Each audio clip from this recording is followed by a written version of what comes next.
Damon Nightshade was conducting border negotiations when he heard the screams. 2 centuries of existence had taught him to distinguish between different types of screams: panic, agony, desperation. This was all 3, woven together with betrayal so profound it made his ancient blood run cold.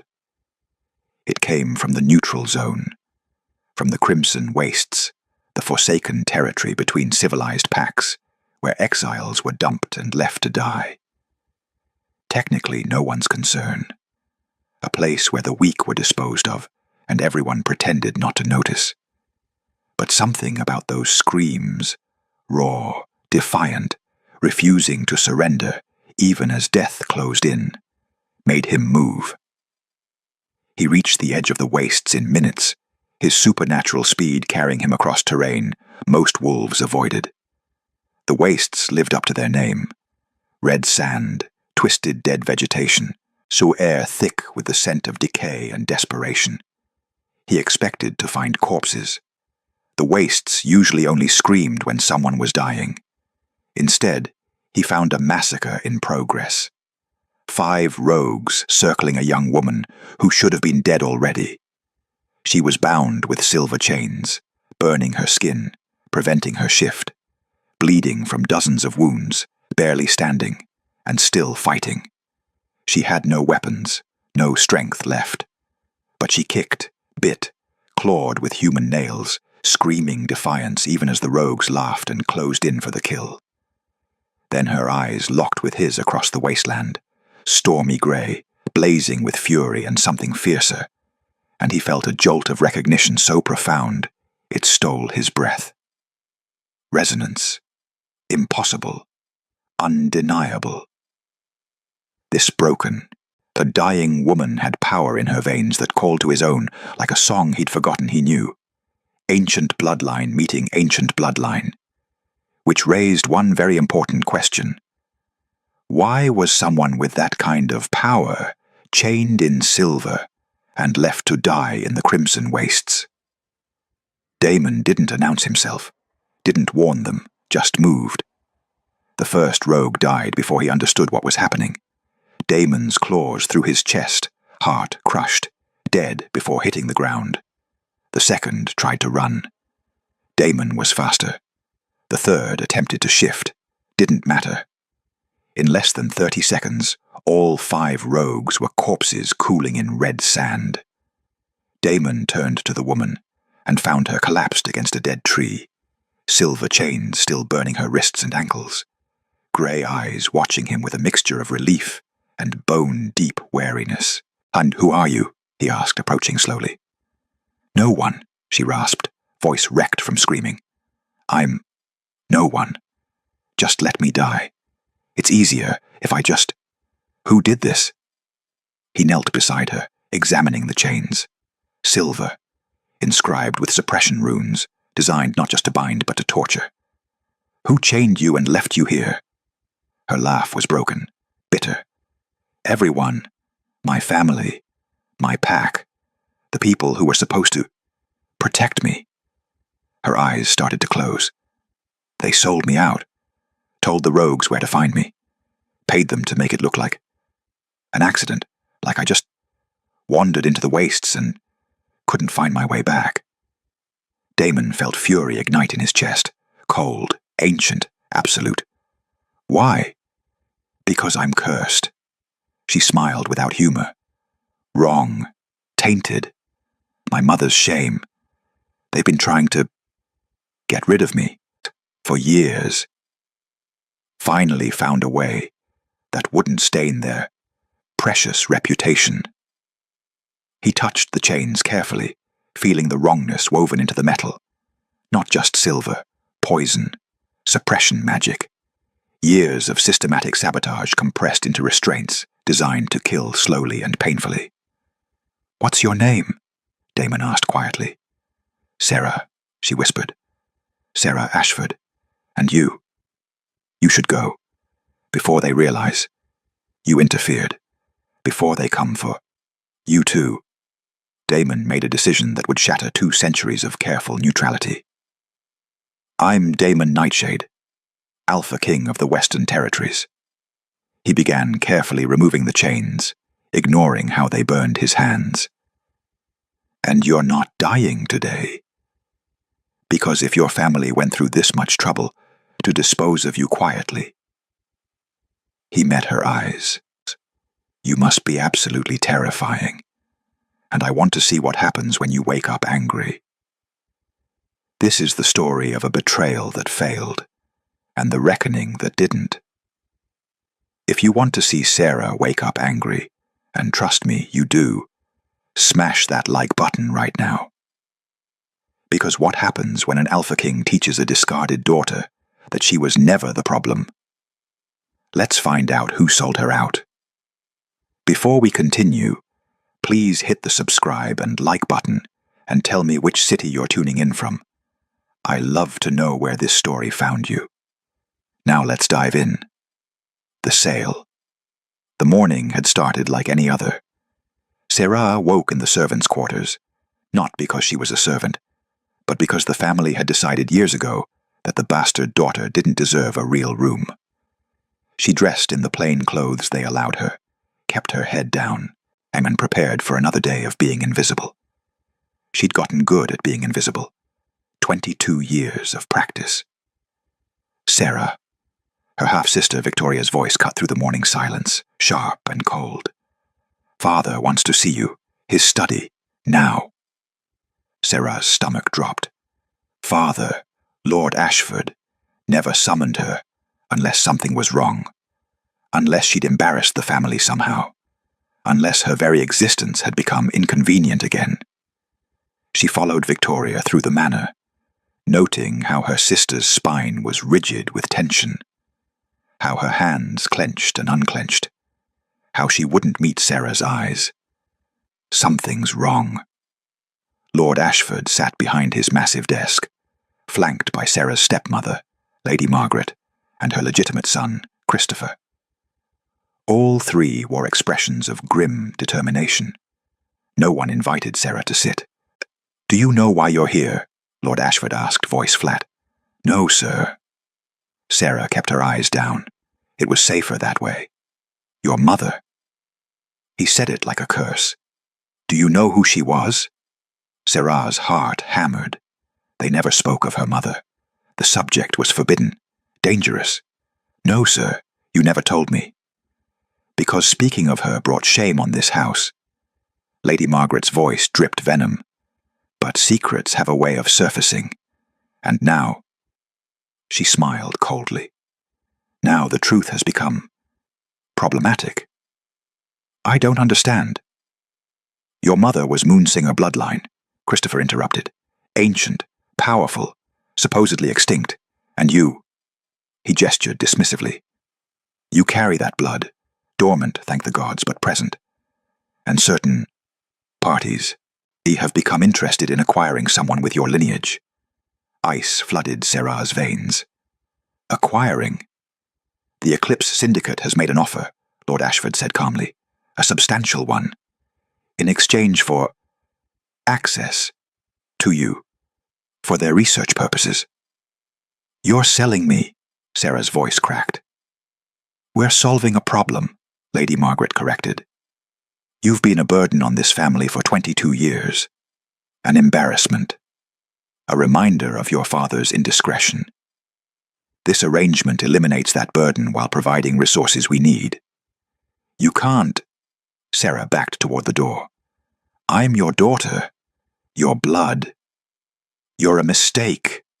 Lord Ashford's composure cracked. A curse that's haunted me for decades. Your mother trapped me with some Moonsinger trick, got herself pregnant, and then had the audacity to die before I could force her to undo it. He stood, trembling with rage. I've fed you, housed you, tolerated your existence out of obligation, but I owe you nothing more. And the Syndicate's offer is generous. The Syndicate experiments on people, Sarah whispered. They torture bloodlines to extract power. They'll kill me. Eventually. Victoria spoke for the first time, voice hollow. But you'll serve a purpose. Finally. Instead of just Existing. Sarah looked at each of them, the family she'd spent 22 years trying to please, trying to earn love from, trying to be worthy of, and saw nothing but cold calculation. No love, no regret. Just relief that the problem was finally being eliminated. Please, she heard herself beg, don't do this. I'll leave. I'll disappear. You'll never see me again. Just don't. Too late. Christopher nodded to someone behind Sarah. The transaction is already complete. Hands grabbed her from behind. Rough, professional. She screamed, fought, tried to shift. Pain exploded through her system as silver chains wrapped around her wrists, suppressant-laced, burning, agonizing. No, no, Father, please. Lord Ashford turned away, unable to watch, or unwilling. Sarah would never know which. Lady Margaret smiled. Victoria stared at the floor, and Christopher counted the syndicate's payment with satisfaction. They dragged Sarah through the servants' entrance, couldn't risk the scandal of witnesses, and threw her into a transport carriage. The syndicate operatives were efficient, cold. They'd done this before. Please, Sarah whispered to the operative chaining her ankles. Please let me go. I won't tell anyone. I'll just disappear. Please. He didn't even look at her, just tightened the chains until she screamed. The carriage rolled toward the Crimson Wastes, toward the syndicate's hidden facility, toward a fate worse than death. But halfway there, the operative received new orders. His expression shifted from professional to predatory. Change of plans, he told his companion. The Ashfords paid extra. They want it to look like an accident, like she wandered into the wastes and got taken by rogues. No connection to them, no scandal. So we just dump her. We arrange for rogues to find her, let them have their fun. Natural causes. His smile was cruel. No one survives the Crimson Wastes anyway. Problem solved. They dumped her at the waste's edge, chains intact, already bleeding from the silver burns. Then they sent word to the rogue packs that fresh prey was waiting. And they left her there. Alone. Betrayed. Sold out by the people who were supposed to protect her. Sarah tried to break the chains. Failed. Tried to shift. The suppressants made it impossible. Tried to crawl toward civilization. Didn't have the strength. So she did the only thing left. She screamed. Defiance and fury and absolute refusal to die quietly. And somewhere in the distance, ancient amber eyes heard her, and decided that neutrality could wait. Justice could not. The pain was infinite. Sarah drifted in and out of consciousness, dimly aware of movement, of being carried, of a voice, deep, commanding, impossibly gentle, telling her she was safe now. Safe. The word felt foreign, meaningless. When she finally surfaced fully, she found herself in a cave. Not crude or primitive. Furnished with furs, a crackling fire. Supplies that spoke of someone who used this place regularly as sanctuary. Every inch of her body screamed in agony. Don't move. That same deep voice. The silver did extensive damage. Your wrists and ankles are burned down to bone in places. I'm doing what I can, but the suppressants in those chains were designed to prevent healing. It's going to take time. Sarah turned her head carefully and found him sitting beside her makeshift bed. He was devastating. Shoulder-length dark hair, chiseled features that looked carved from shadow and starlight, eyes that glowed faint amber in the firelight. Raw power radiated from him like heat from the sun. This was an alpha, not like the petty pack leaders she'd known. This was something ancient, primal, absolute. You saved me, she whispered. I delayed your death, he corrected quietly. There's a difference. You're still in critical condition. The silver poisoning alone should have killed you hours ago. He leaned forward, studying her with intensity that should have frightened her. But something in your system is fighting it. Something old. Moonsinger blood. Sarah closed her eyes. That's what they said. Why they sold me. Moonsinger. Damon's voice went very quiet. That bloodline was supposedly extinct, wiped out 2 centuries ago during the Purge. Not extinct, just hidden. Sarah's laugh was bitter. My mother was the last. She hid what she was. Until my father. Her voice broke.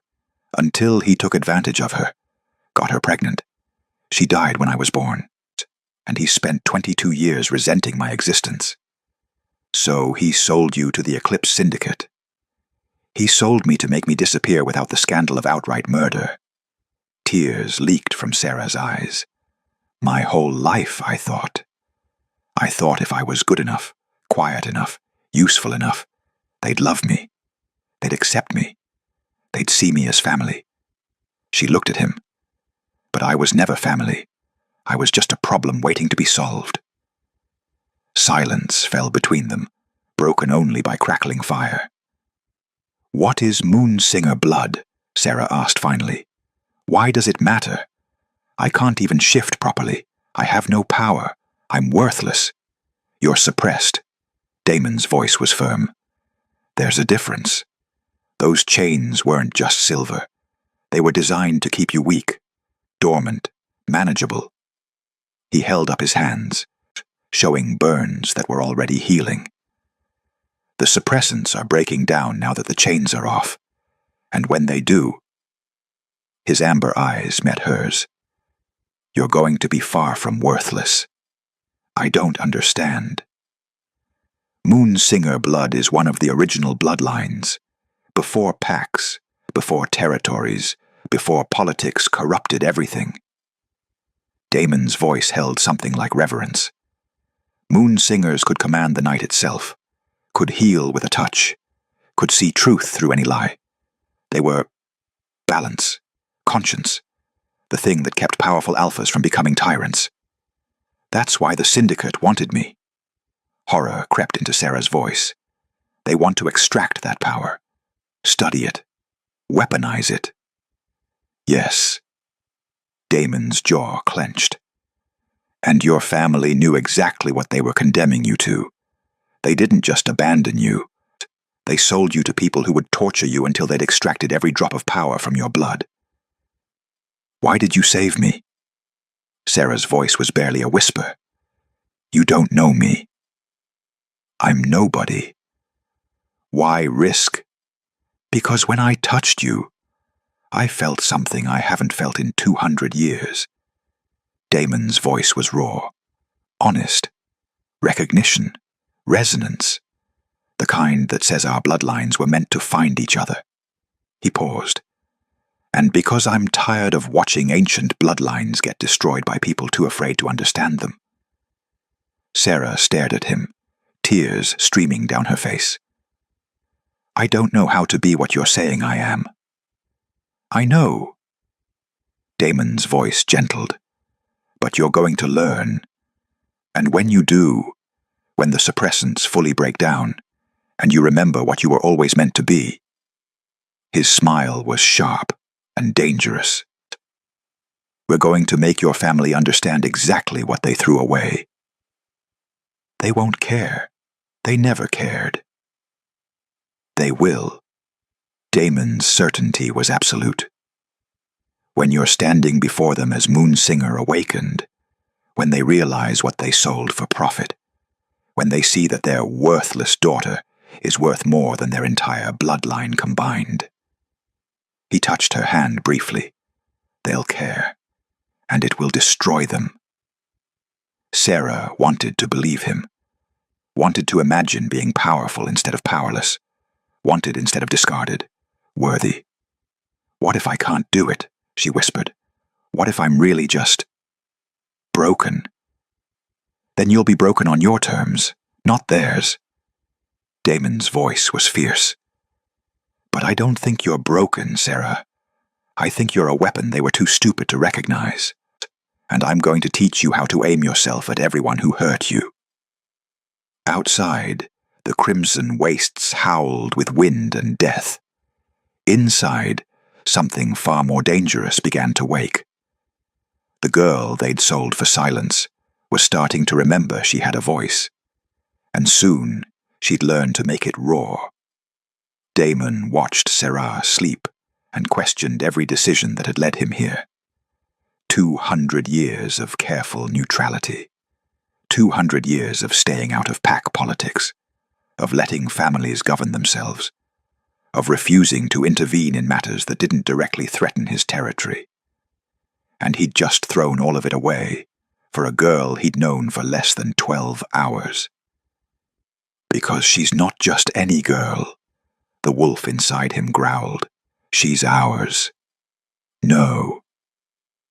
He refused to acknowledge that pull. Mate bonds didn't manifest this quickly, this intensely. They required time, choice, careful consideration. Sarah whimpered in her sleep, pain etched across her delicate features even in unconsciousness.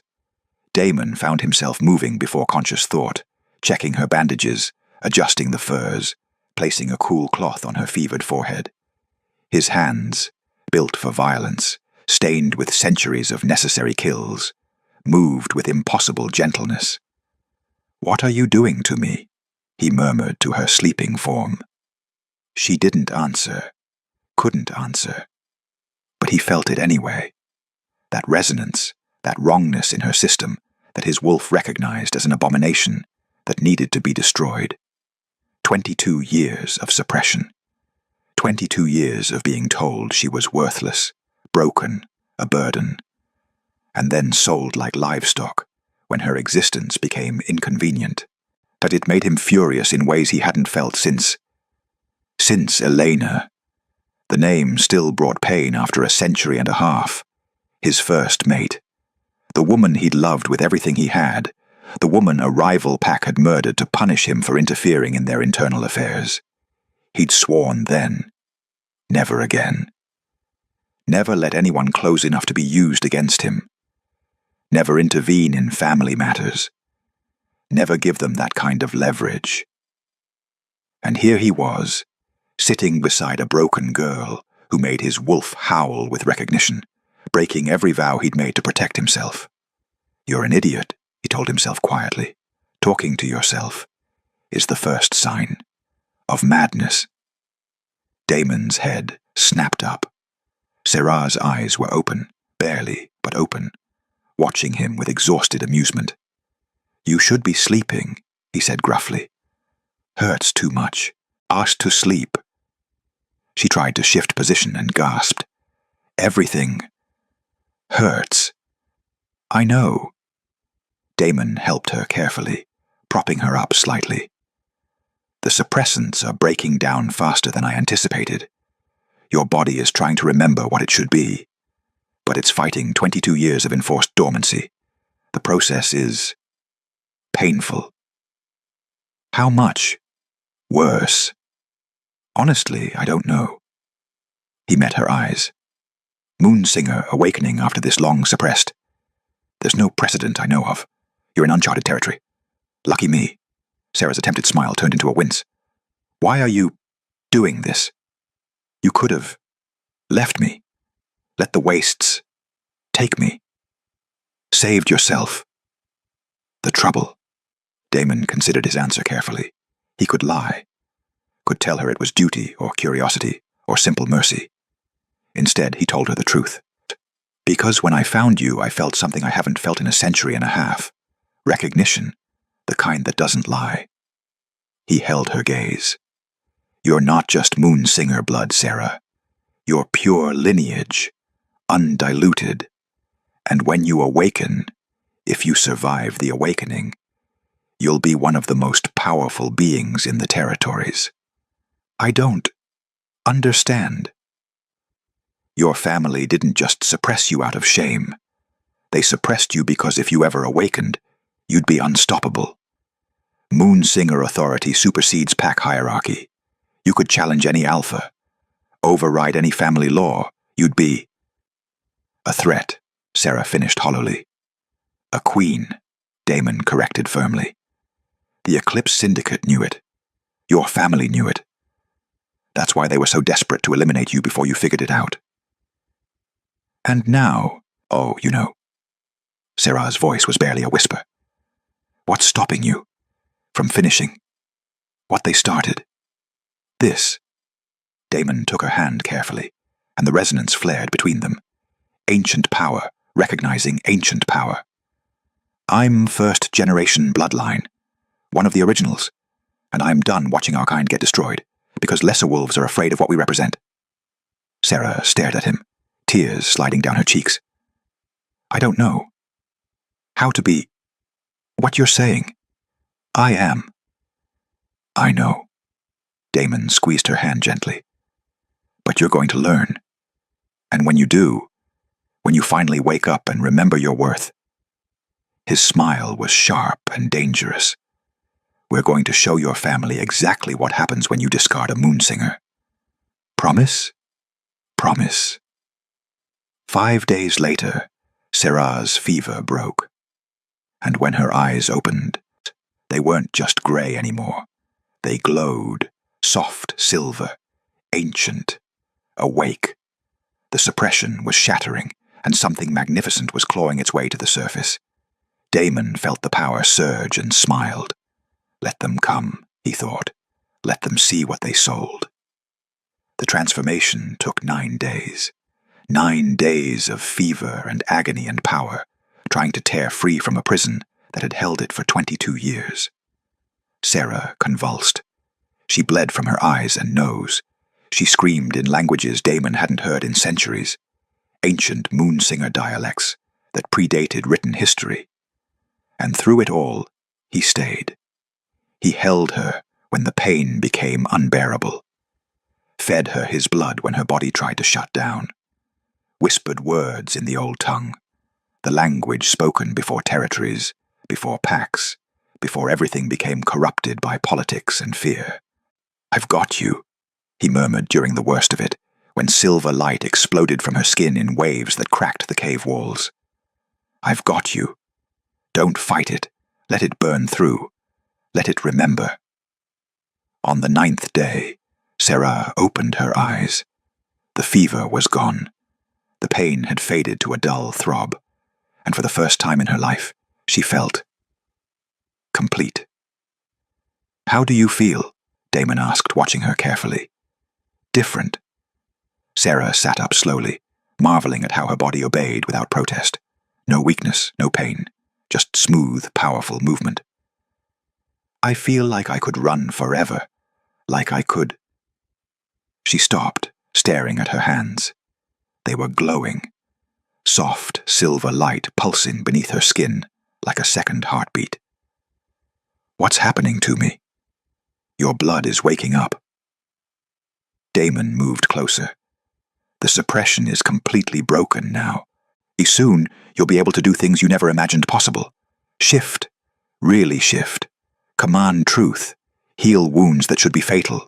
See through deception. I'm afraid. The admission came out quiet. What if I can't control it? What if they were right about me being dangerous? Then I'll teach you control. Damon's voice was firm. But first, you need to understand what you are, what they stole from you. He gestured toward the cave entrance. Come, there's something you need to see. He led her to a clearing deep in his territory. Dawn light filtered through ancient trees, painting everything in shades of gold and rose. The air felt different here, charged like the moment before thunder. This is sacred ground, Damon explained, where the original bloodlines used to gather before the purge. Before families decided that ancient power was too dangerous to exist, the earth here remembers. And it will answer to you now. Answer to me? Sarah looked at him uncertainly. I don't understand. Moonsinger blood doesn't just give you strength or healing or enhanced senses. Damon's eyes met hers. It gives you authority, the ability to command truth itself, to make others see reality instead of the lies they tell themselves. Watch. He closed his eyes and breathed deep. The air around him hummed. Trees seemed to lean toward him slightly. Even the morning mist appeared to still in recognition. When Damon opened his eyes, they glowed pure amber. The earth recognizes its king. Now, he stepped back. Let's see if it recognizes its moon singer. I can't. You can. His voice was absolute. Stop thinking like the broken girl they made you believe you were. Start thinking like what you've always been. Close your eyes, feel the truth of this place, and command it to show itself. Sarah closed her eyes, heart hammering. This would fail. Everything always failed. She was worthless, broken, a burden. No. The word came from somewhere deep inside, somewhere that had been buried under 22 years of lies, but was finally breaking free. I am not worthless. I am not broken. I am Moonsinger. She reached out, not with her hands, but with something deeper, with the power that had been locked away, now finally unleashed. Show me truth, she commanded.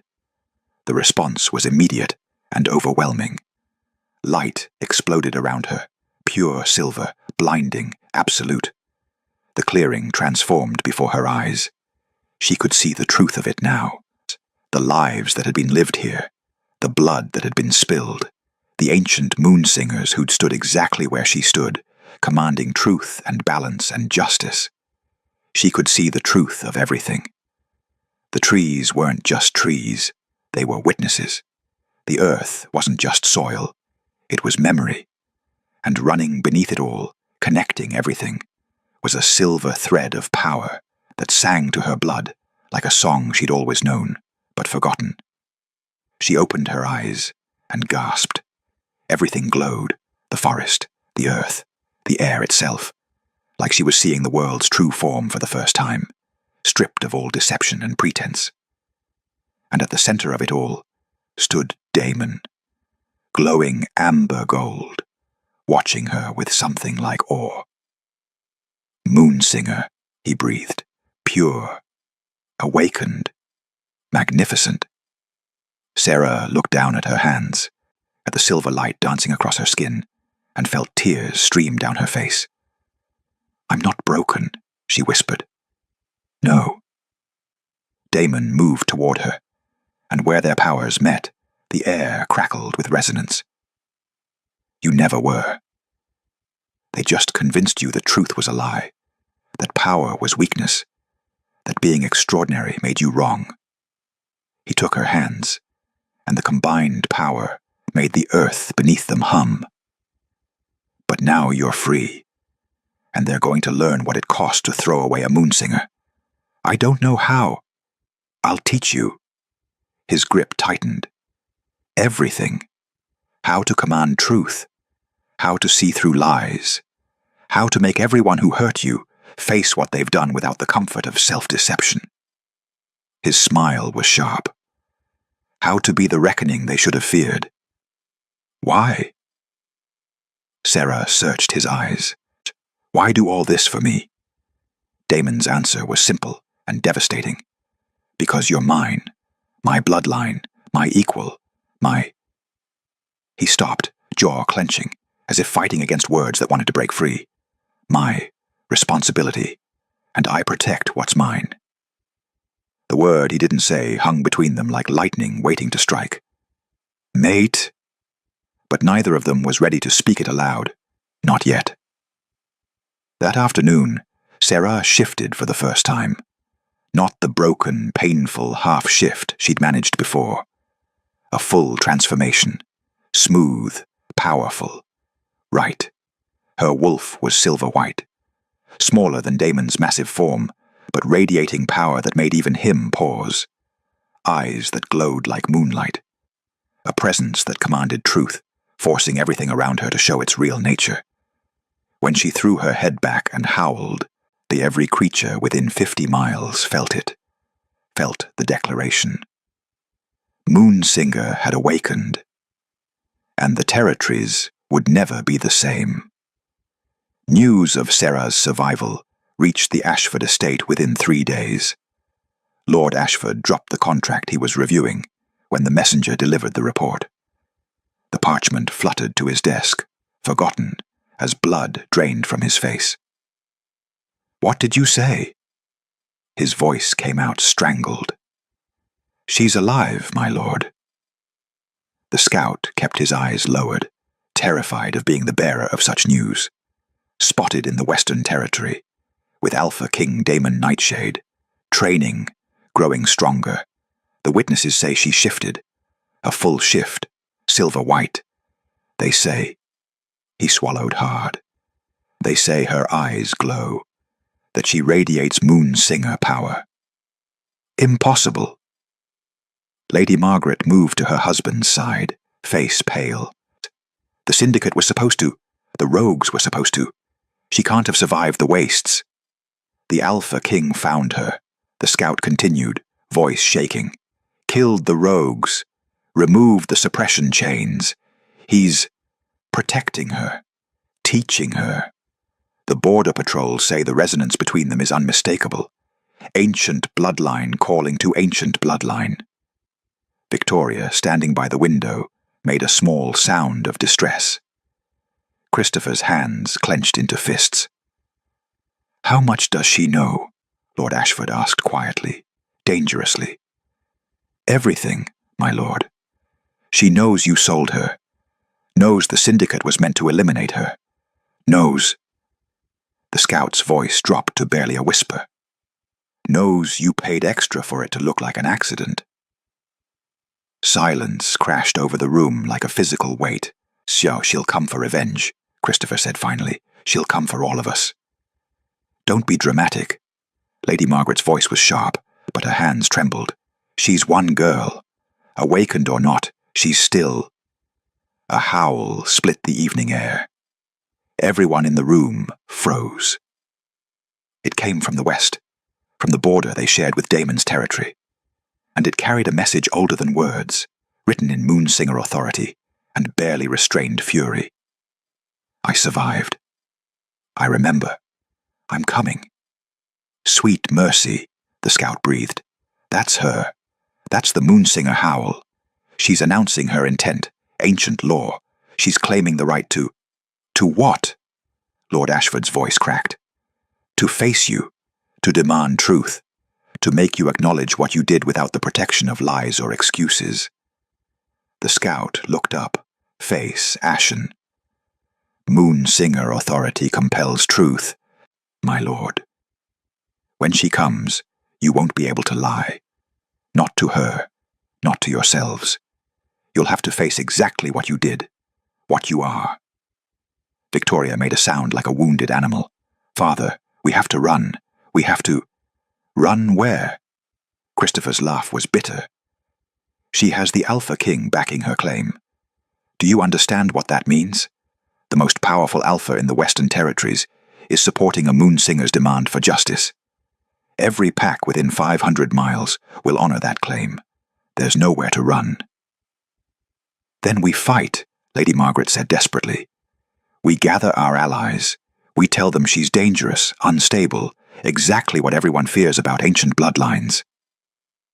"They already know she's dangerous," a new voice interrupted. Everyone turned to find Elder Thorne standing in the doorway, the ancient wolf who advised the regional packs, who remembered the time before the purge, who carried knowledge most had forgotten.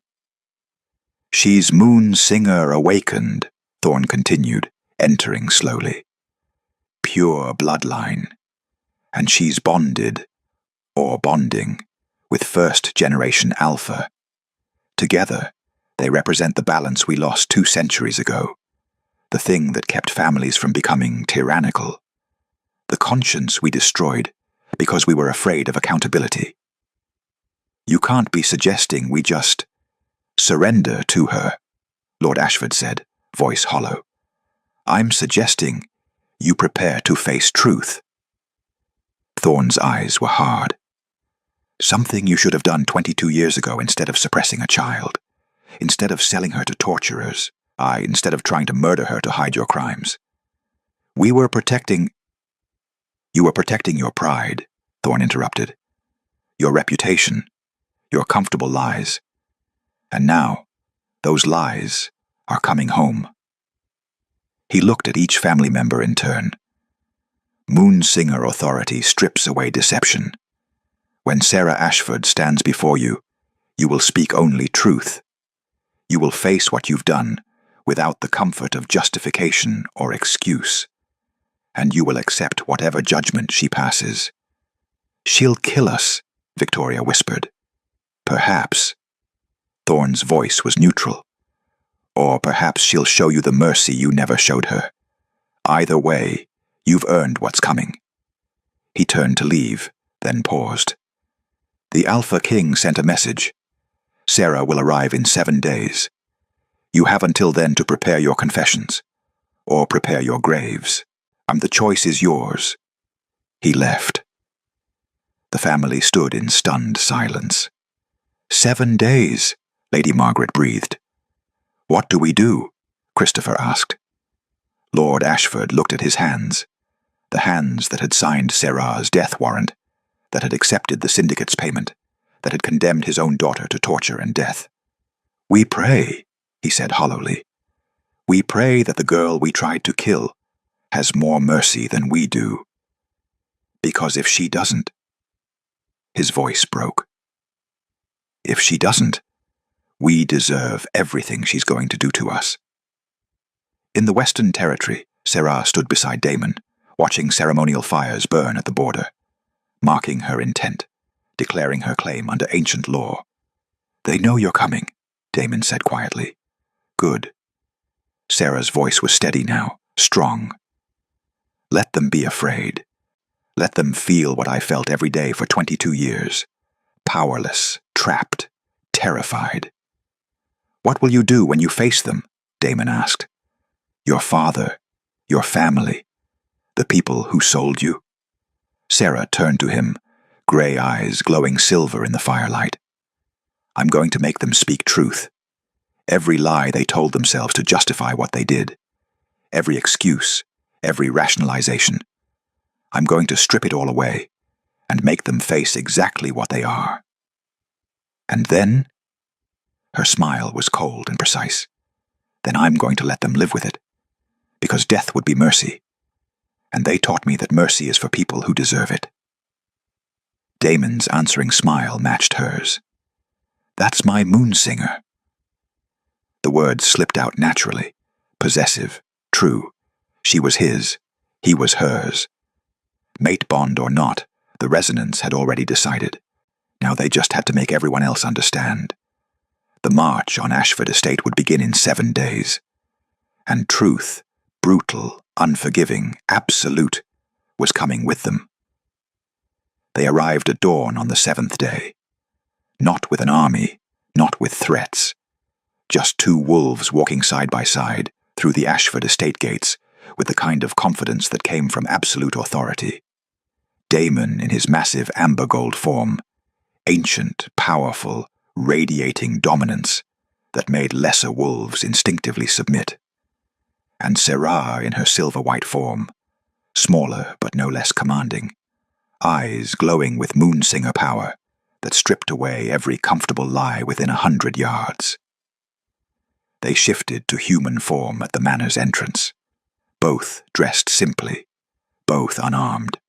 They didn't need weapons. Inside, the Ashford family had gathered. Lord Ashford, Lady Margaret, and Victoria and Christopher stood in the great hall, flanked by their remaining loyal guards. All of them radiated tension, fear, and underneath it, crushing guilt they'd spent weeks trying to suppress. Sarah's presence made suppression impossible. The moment she crossed the threshold, Moonsinger authority flooded the room like water breaking through a dam. Every person present felt it, the absolute compulsion to speak only truth, to face reality without the comfort of self-deception. Several guards dropped to their knees immediately, unable to bear the weight of their own consciences. Sarah, Lord Ashford's voice shook. He tried to maintain dignity, failed. You survived. We're pleased to see. Don't. Sarah's voice was quiet, but carried absolute authority. Don't lie. Not anymore. You can't. Not to me. Not in my presence. Moonsinger authority compels truth. So speak it. All of it. Lord Ashford's mouth opened. Closed. The words he'd prepared, excuses, justifications, careful political language, died in his throat. What came out instead was raw, horrible truth. We sold you to the Eclipse Syndicate, he said, voice hollow. We accepted 50,000 in gold to hand you over to people who would torture you to death extracting your bloodline. And when they offered to make it look like an accident, to spare us the scandal, we paid extra. Tears streamed down his face against his will. We condemned our own daughter to agony and death to protect our reputation, and we felt relieved when you were gone. Lady Margaret made a sound of pure anguish. The truth compulsion was working on her too, stripping away every careful justification she'd built. I hated you, she whispered, the words dragging themselves out. From the moment you were born, you were proof of my husband's infidelity, a constant reminder that he'd loved someone else, someone more powerful than me. I wanted you erased, wanted you to never have existed. And when the opportunity came, her voice broke. I encouraged it. I pushed for it. I told myself it was necessary. But the truth is, I just wanted you gone. Victoria collapsed to her knees, sobbing. I was jealous. So jealous. Father always looked at you with guilt, which meant he thought about you, noticed you, and I... She choked on the words. I wanted to be the only daughter, the one who mattered. So I helped. I suggested the wastes. I told them the rogues would make it look natural. And I felt glad when they dragged you away screaming. Christopher's face was ashen. I knew what they'd do to you. At the syndicate facility, I'd heard the stories. Torture, vivisection, extraction. And I didn't care. You were worth 50,000 gold. That's all you were to me. Profit. A problem turned into an asset. Sarah listened to each confession with silver eyes that showed no mercy, no forgiveness. Just absolute, unflinching truth reflected back at them. 22 years, she said quietly. 22 years of suppression, of being told I was worthless, of trying to earn love from people who saw me as a burden to be eliminated. She took a step forward. Did you ever love me? Any of you? Even once? Silence. Crushing. Damning. No, Lord Ashford finally said, the truth ripping out of him. I looked at you and saw your mother. Son saw the moonsinger who trapped me. Saw the mistake that haunted me. I never... His voice broke. I never loved you. I only tolerated you out of obligation. And when that obligation became too expensive, I sold you. Like livestock. Sarah felt something crack in her chest. Not surprise. She'd always known. But hearing it, hearing the absolute truth without any protective lies, still hurt. Damon's hand found hers, steady and warm, anchoring her. You want to know what I am? Sarah asked, voice growing stronger. What your worthless burden became. She let the moonsinger power flare, silver light blazing through the room. I'm awakened, pure bloodline, one of the most powerful beings in the territories. The syndicate would have killed hundreds to capture what I carry, and you sold it for 50,000 gold. Lord Ashford's legs gave out. He collapsed into a chair, the magnitude of what they'd thrown away finally sinking in. What are you going to do to us? Christopher asked, voice small, terrified. Sarah studied them, her family, broken and exposed, every lie stripped away, facing exactly what they were without the comfort of justification. I'm going to give you what you never gave me, she said finally. Truth and choice. What does that mean? It means I could kill you. Under ancient law, I have that right. You sold me, tried to murder me, condemned me to torture. Sarah's voice was ice. But death would be mercy, a quick end to your guilt, and I'm not feeling merciful. She gestured, and silver light wove through the room, settling over each family member like chains made of moonlight. This is Moonsinger binding, she explained. You will never lie again. Not to others, not to yourselves. Every time you try, the truth will force itself out. Every time you look in a mirror, you'll see what you really are. Every time you try to justify or excuse or forget, you'll remember, perfectly, completely, forever. Horror dawned on their faces. You're condemning us to live with the truth, Lady Margaret whispered. Yes. Sarah's smile was cold. You'll face what you did every single day for the rest of your lives. No comfortable lies, no protective delusions, just truth, absolute, inescapable, eternal. Please, Victoria begged, please just kill us. This is justice, Damon's voice cut through like a blade. This is what happens when you try to destroy a Moonsinger. You get exactly what you deserve, not death, not mercy, just truth you can never escape. Sarah turned to her father one last time. You're also stripped of your titles, your lands, your position. The Ashford name is forfeit. You'll live as commoners in the territories, bearing the mark of what you are. And everyone who meets you will know your crimes. The binding makes sure of that. You're destroying us, Lord Ashford said hollowly. No. Sarah's voice was absolute. I'm letting you live, which is more mercy than you showed me. Be grateful I'm better than you taught me to be. She turned away, Damon beside her, and walked out of the manor without looking back. Behind them, the Ashford family collapsed under the weight of truth they could never escape. Outside, Sarah finally let herself breathe. Let the tears fall. How do you feel? Damon asked quietly. Empty. I thought justice would feel better. It never does. He pulled her close. But it was necessary, and it was right. They'll suffer now, every day, forever. Yes. Damon's voice was firm. And they earned it. Never doubt that. Sarah looked back at the estate, her prison for 22 years, now a tomb for the family that had tried to bury her. She felt no satisfaction, no triumph, just closure. What happens now? She whispered. Damon's answer was simple. Now you become what they always feared, not their victim, not their burden, not their shame, just yourself, powerful, free, unchained. Sarah leaned into him, feeling the mate bond pulse between them, not yet complete, but growing stronger every day. Together? She asked. Always. Word spread like wildfire.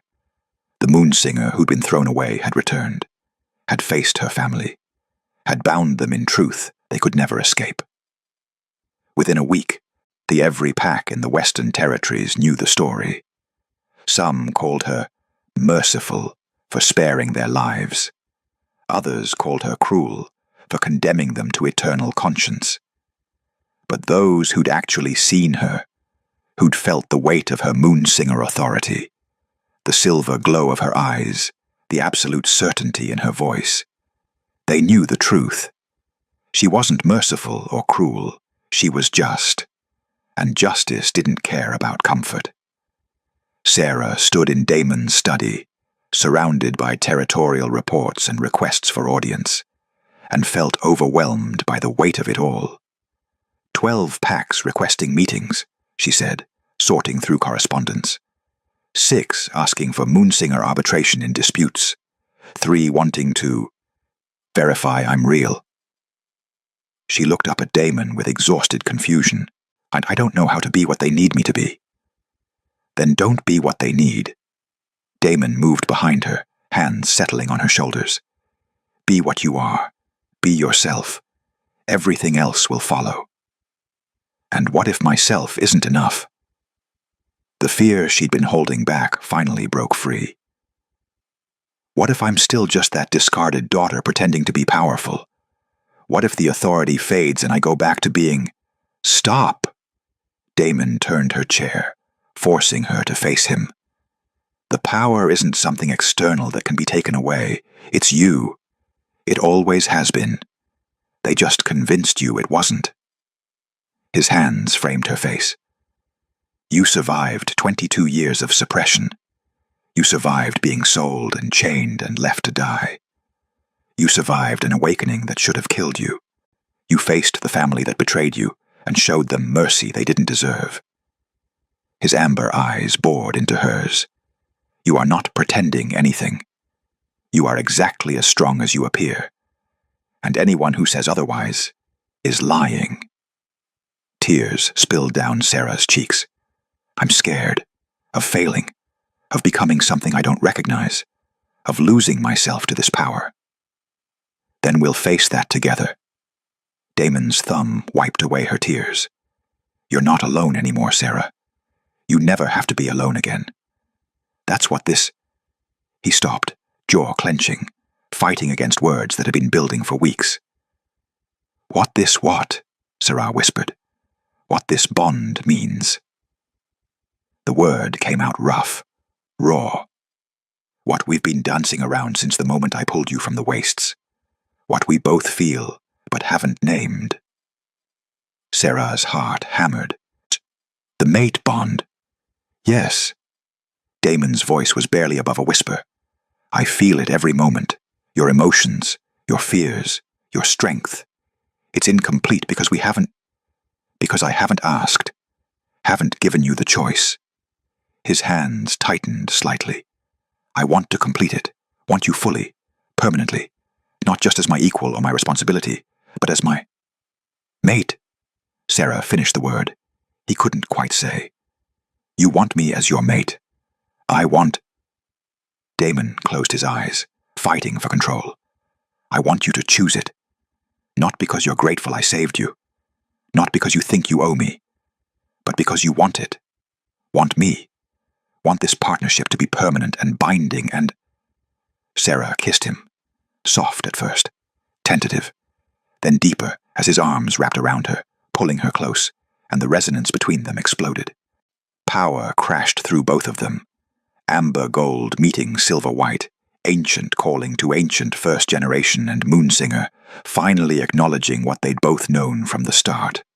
Mates, not just compatible, not just attracted, meant, written in their very blood, inevitable as sunrise.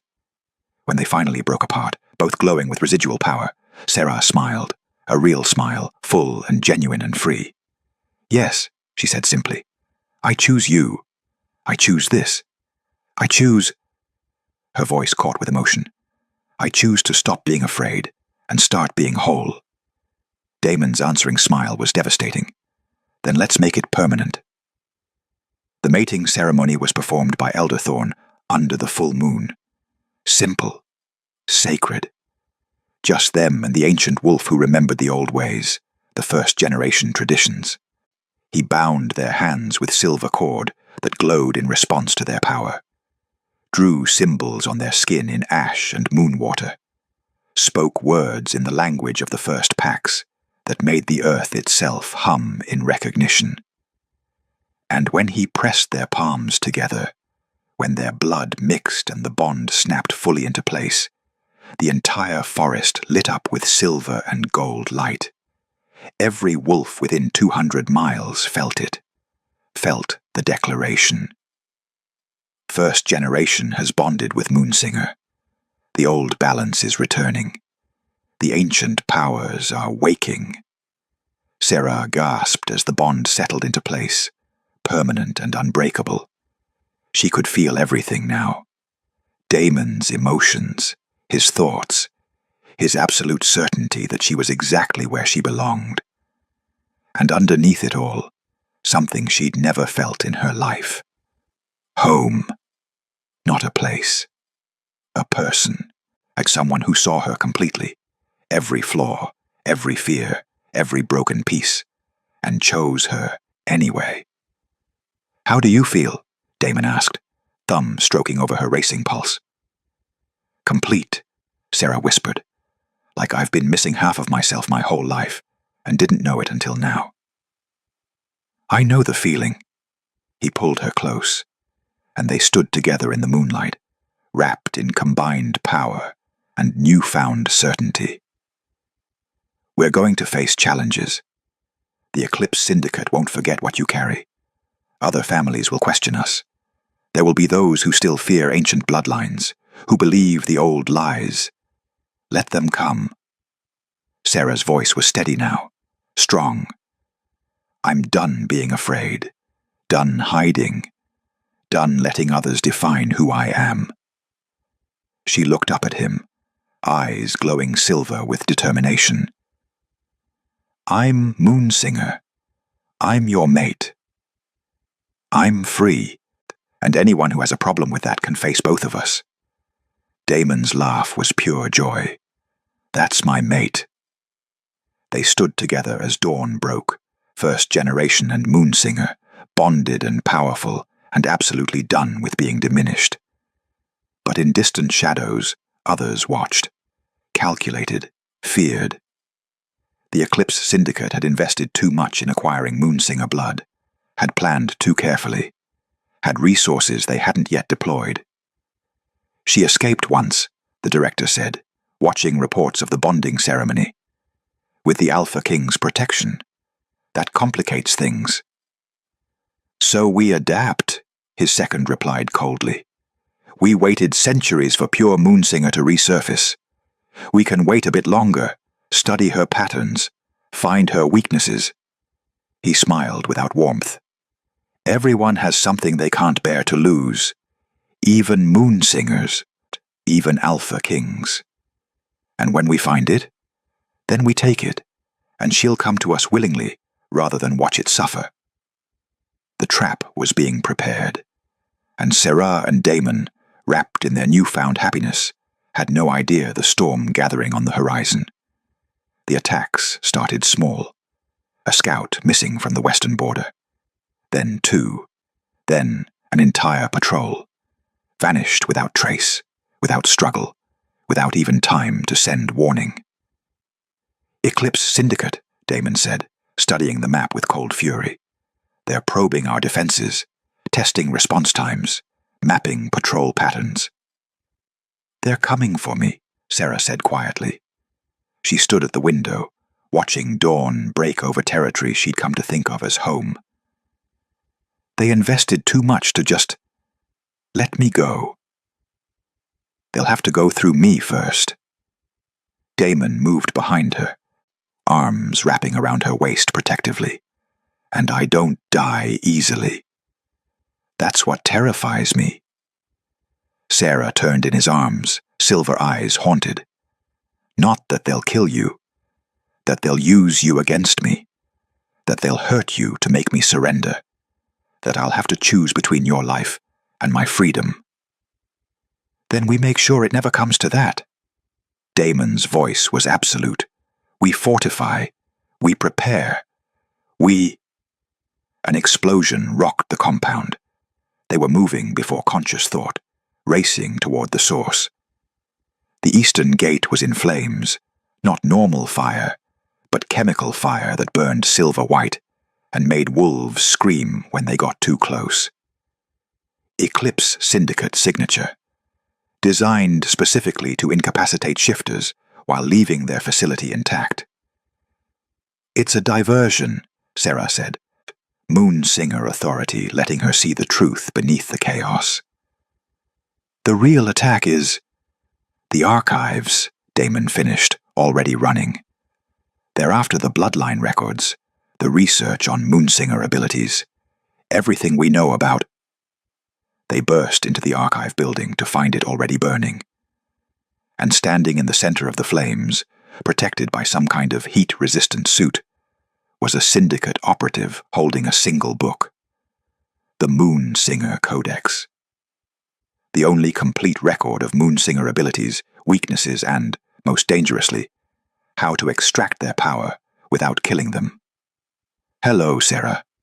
The operative's voice was female, cultured, almost kind. I was hoping you'd come. Makes this so much easier. Damon shifted partially, claws extending. Put down the book. Or what? You'll kill me? She laughed. Go ahead. The book burns with me. And you lose the only record of how to help her control what she's becoming. How to prevent Moonsinger awakening from consuming her completely. How to keep her from burning herself out in 5 years like the last one did. Sarah felt ice in her veins. You're lying. Am I? The operative tilted her head. Why do you think Moonsingers went extinct? Why do you think the bloodline died out? It wasn't just the purge, sweetheart. It was because awakened Moonsingers burned too bright, used too much power, and without proper training, without the knowledge in this book, they consumed themselves from the inside. Usually within a decade. Give us the book, Damon said, voice deadly quiet, and I'll let you walk out of here alive. Or...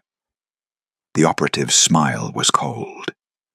You let me take Sarah for just 6 months, long enough to properly study her bloodline, to extract samples that might help us cure the consumption, to give her the training she needs to survive.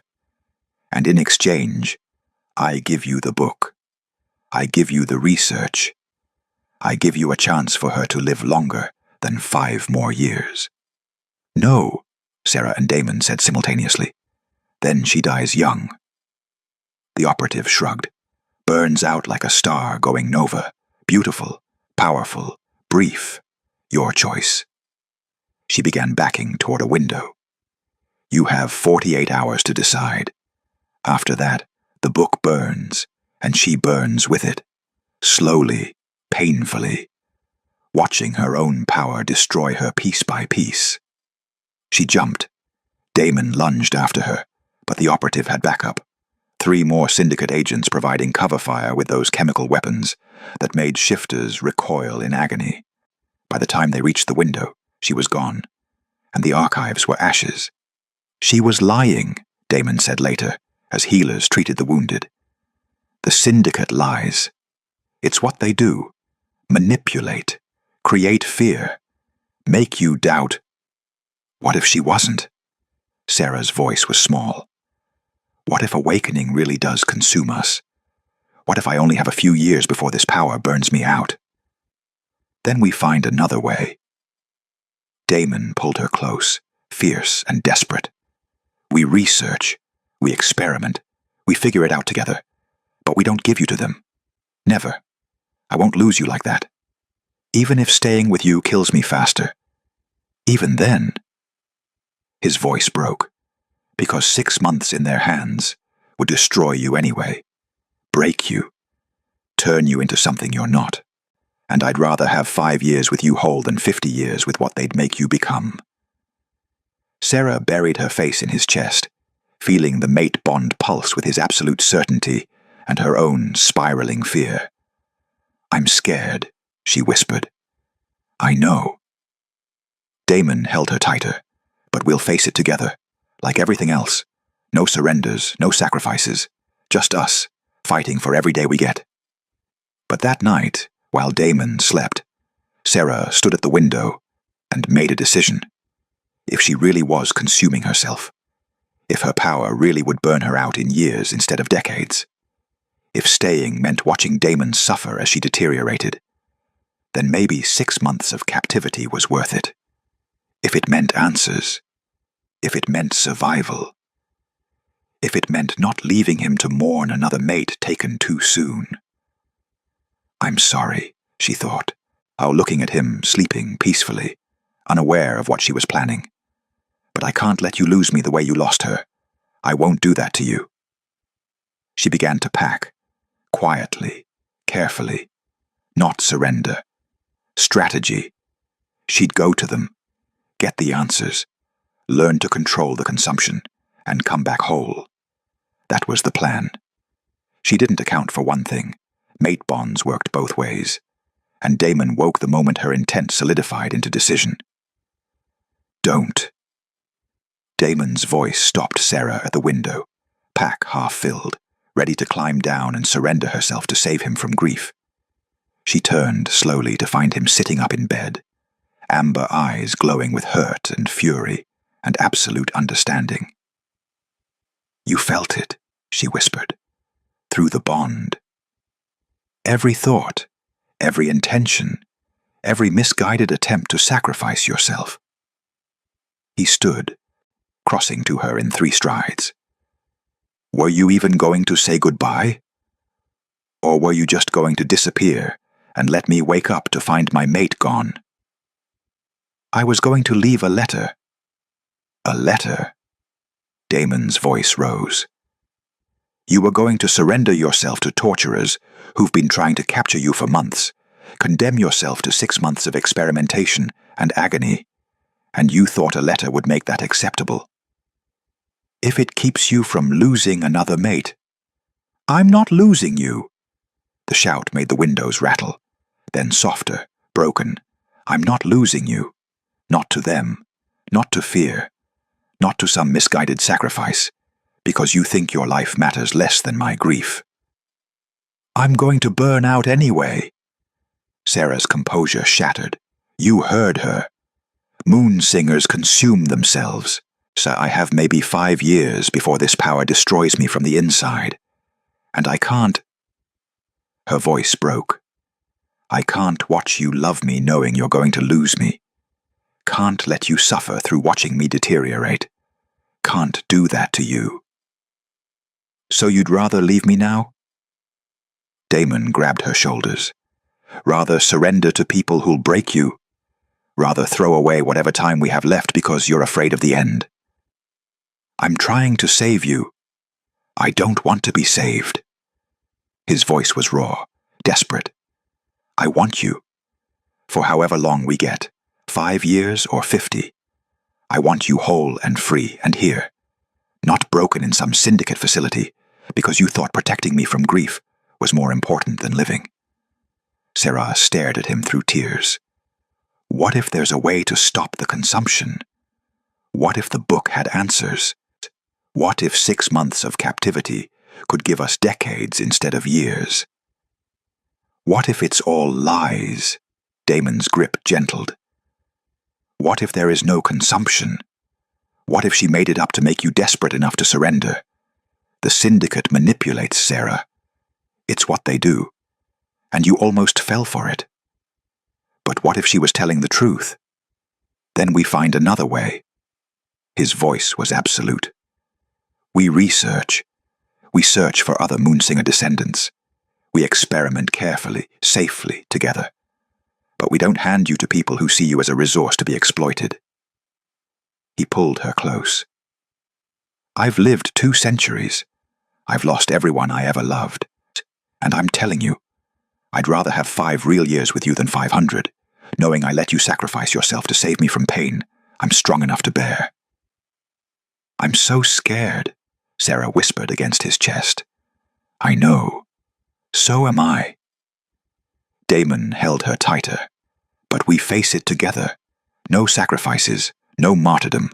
Just us, fighting for every moment we get. Agreed?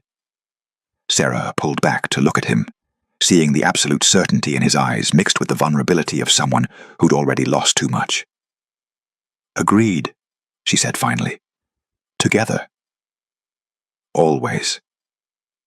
They spent the next 3 months hunting for answers. Not through surrender, through research.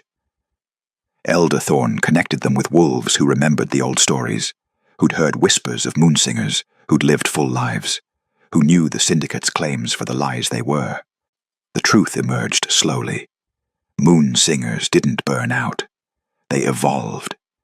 The power that seemed consuming was actually transformation, becoming something more, something ancient, something that transcended normal shifter limitations. But the process was terrifying. Required trust. Required a mate bond strong enough to anchor them through the change. The syndicate hadn't lied about everything, just twisted truth into weapon. When Sarah's transformation began, when silver light started bleeding from her eyes and skin more frequently, when she could see truth in everything and everyone, Damon was there, holding her, anchoring her, reminding her who she was as power tried to remake her into something vast and inhuman. "Stay with me," he whispered during the worst of it. "Stay, Sarah. Stay mine. Don't let it take you where I can't follow." And she did, and because the mate bond was stronger than transformation, because love was stronger than evolution, because together they were something even ancient power couldn't destroy. A year after her awakening, Sarah stood before the regional council, not as victim, not as experiment, but as Moonsinger ascended, transformed, more powerful than anyone in living memory, but still herself, still capable of choice, compassion, truth. The Eclipse Syndicate sent one final operative to attempt capture. Sarah looked at him with eyes that saw everything, every lie, every fear, every crime, and simply said, "Leave. Tell your masters that Moonsingers aren't resources to be harvested. We're balance to be respected. And if they come for me again, they'll face truth they can't survive." The operative fled. The syndicate never returned. Years later, when young wolves asked about the Moonsinger ascended, the elders would tell them the story. About the girl who was sold by her family. About the Alpha King who refused to look away. About the choice that changed everything. Some details got embellished. Some got simplified. But the core truth remained. She was sold out and left for dead. The Alpha King never looked away. And together, they proved that the greatest power wasn't strength or dominance or authority. It was choosing each other, every day, through fear and transformation and impossible odds. Sarah had been thrown away like garbage. She'd become irreplaceable. And the territories, the entire shifter world, was better for it. The end. They tried to erase her. They only made her stronger. She was sold for silence. She came back as truth incarnate, and nothing was ever the same. If you loved Sarah and Damon's story, smash that like button and let me know. Your support decides what story I tell next. Subscribe for more fantasy romance that rewrites the rules.